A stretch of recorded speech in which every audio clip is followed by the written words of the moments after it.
Cell membrane कोशिका झिल्ली study करने जा रहे हैं। सबसे पहली बात आपको पता होना चाहिए, यह है जीवित और मैंने कहा पतली, थिन कोमा प्रत्यास्थ, ठीक है। प्रत्यास्थ मतलब इलास्टिक, एंड मैंने कहा चयनात्मक पारगम्य, ठीक है, पारगम्य, सेलेक्टिवली परमेबल, सेलेक्टिवली परमेबल होती है। सबसे पहले ये चार बातें पता होनी चाहिए। एक तो लिविंग जीवित होती है, थिन होती है, प्रत्यास्थ होती है, चयनात्मक पारगम्य। नंबर 2, थिकनेस की बात करें, मोटाई की बात करें तो सेल मेम्ब्रेन की मोटाई 75 एंगस्ट्रॉन होती है। आपको पता होना चाहिए एक एंगस्ट्रॉन का मतलब 10⁻⁻10 मीटर। क्लियर? इसका मतलब बहुत ज़्यादा पतली होती है। उसके बाद रासायनिक संगठन की बात करें तो सेल मेम्ब्रेन बोलो मुख्यतः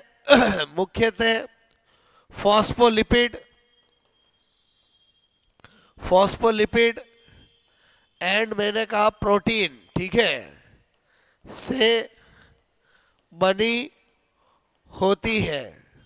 उसके बाद आपको पता होना चाहिए कोशिका झिल्ली, ठीक है, को प्लाज्मा लेमा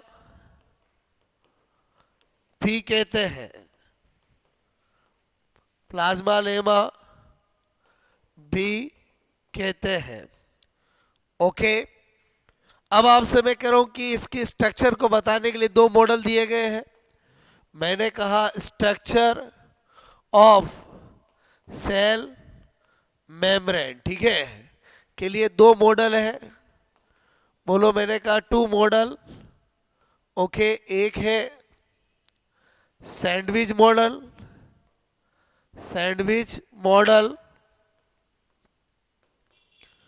मैंने कहा एक सैंडविच मॉडल है जिसको हम PLLP मॉडल भी कहते हैं। अभी जब पढ़ेंगे तो नाम समझ में आएगा। और एक है द्रव mosaic model, fluid mosaic model भी कहते हैं। बात समझ रहे हो ना? और यही जो होता है वो आधुनिक मॉडल है, ठीक है। तो सबसे पहली बात तो पता होना चाहिए कि जो सैंडविच मॉडल है वो किसने दिया है, तो मैंने कहा भाई डेनियली और डेवसन। मैंने कहा डेवसन एंड डेनियली वैज्ञानिक ने दिया है। और द्रव मोज़ेक मॉडल किसने दिया है, तो पता होना चाहिए निकोलसन एंड सिंगर ने दिया है। निकोलसन और सिंगर ने दिया है। ये बहुत ज़्यादा इम्पोर्टेंट है, अक्सर एग्जाम में पूछा जाता है। उसके बाद सैंडविच मॉडल, PLP मॉडल क्या कहते हैं? ये कहते हैं कि सेल मेम्ब्रेन जो होती है उसकी स्ट्रक्चर कुछ इस तरह की होती है, ठीक है, उसकी स्ट्रक्चर कुछ इस तरह की होती है। जो मैं बना रहा हूँ वो छोटा सा रूप बना रहा हूँ, समझना। इन्होंने कहा ये है आउटर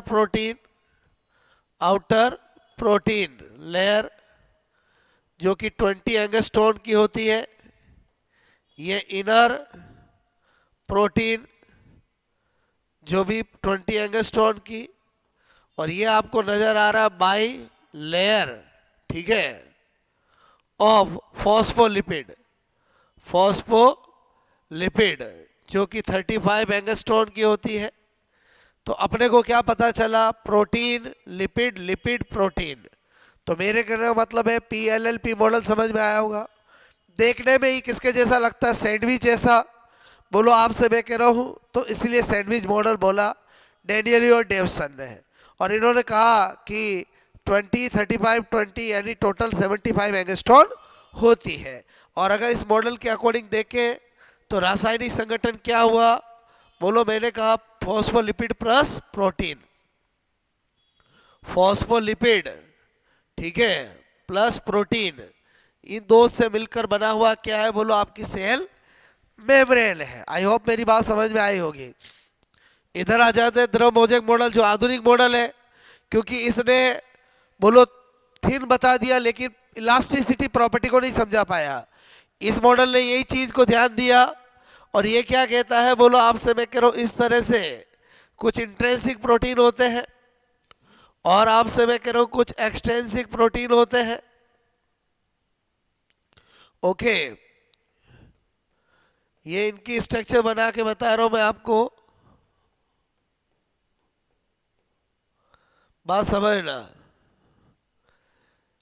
ये क्या कहना चाहते हैं अपनी इसमें,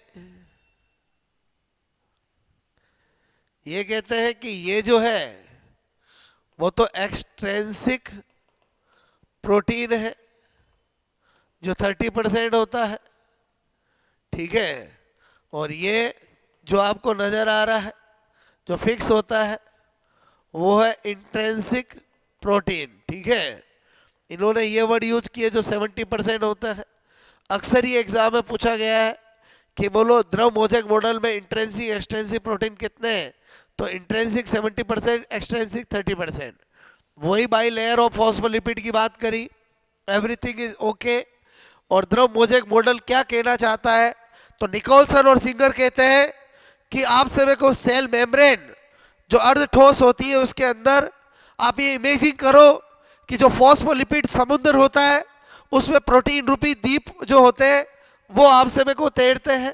तो इन्होंने तरल आपसे में कह रहा हूं वो किसको बताया, फॉस्फोलिपिड, ठीक है, लिपिड को क्या बताया बोलो, समुद्र। मेरी बात को समझना।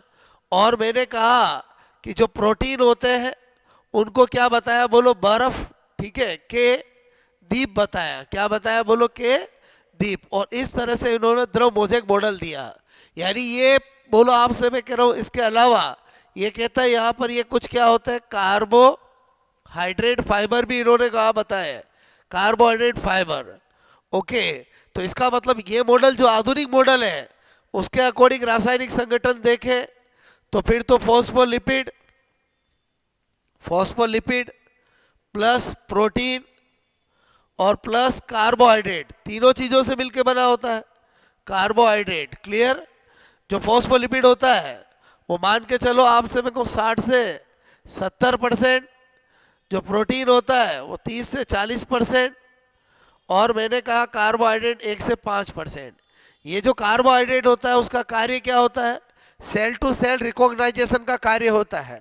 क्लियर। क्या वर्क होता है इसका, कार्बोहाइड्रेट का सेल टू सेल बोलो आपसे मैं रिकॉग्निशन, ठीक है। बोलो मेरे कहने का मतलब है कि ये मॉडल कहता है कि आपसे मैं कह रहा हूं कि जैसे लीवर की सेल है उसको मैं किडनी की सेल में डालना चाहूं तो नहीं डाल सकता, क्योंकि उसका रीजन है इस कार्बोहाइड्रेट का cell to cell recognition function करना। आई होप आपको ये दोनों मॉडल समझ में आए होंगे। उसके बाद आपसे मैं क्या बताना चाह रहा हूं, स्पेशल नोट। सबसे पहले तो आपको पता होना चाहिए एक unit membrane concept, unit membrane concept जो है वो दिया है रॉबर्टसन ने। किसने दिया है बोलो, बाई रॉबर्टसन, ठीक है। अक्सर एग्जाम में आ जाता है रॉबर्टसन। और रॉबर्टसन क्या कहते हैं कि बोलो सेल आपसे मैं कह रहा हूं कि मेम्ब्रेन तथा सेल ऑर्गेनल की मेम्ब्रेन की स्ट्रक्चर एंड कंपोजिशन संगठन समान होता है, समान होता है। तो दोस्तों अक्सर ये पूछा गया है कि एकक झिल्ली बोलो आपसे जो फंडा है, सिद्धांत है, परिकल्पना है, वो किसने दी है, यूनिट मेम्ब्रेन कॉन्सेप्ट, तो वो रॉबर्टसन ने दी है। क्लियर।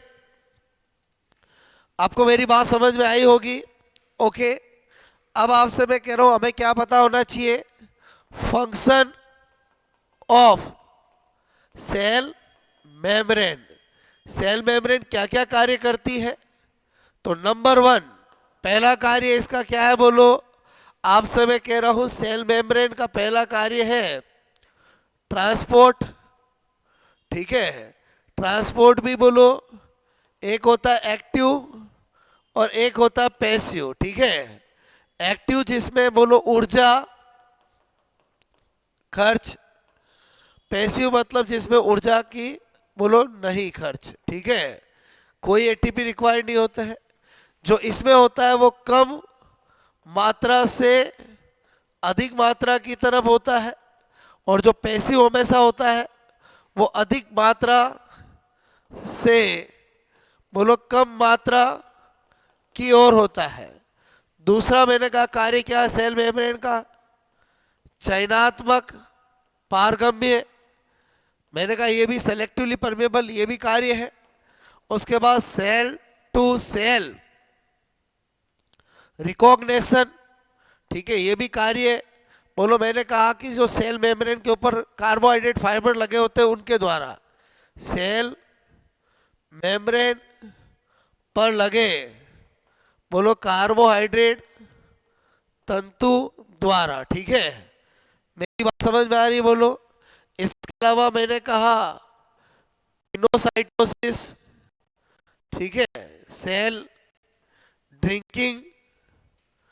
मैंने कहा बोलो आपसे मैं कह रहा हूं फेगोसाइटोसिस। ठीक है, फेगोसाइटोसिस। ठीक है, सेल ईटिंग, ये सब भी सेल मेम्ब्रेन के द्वारा ही होते हैं। तो ये सारे कार्य सेल मेम्ब्रेन के हैं। आई होप आपको मेरी बात समझ में आई होगी। सेल मेम्ब्रेन बहुत सिंपल है, लेकिन अक्सर एग्जाम में क्वेश्चन आते हैं। आपके सारे कंफ्यूजन क्लियर हो गए होंगे।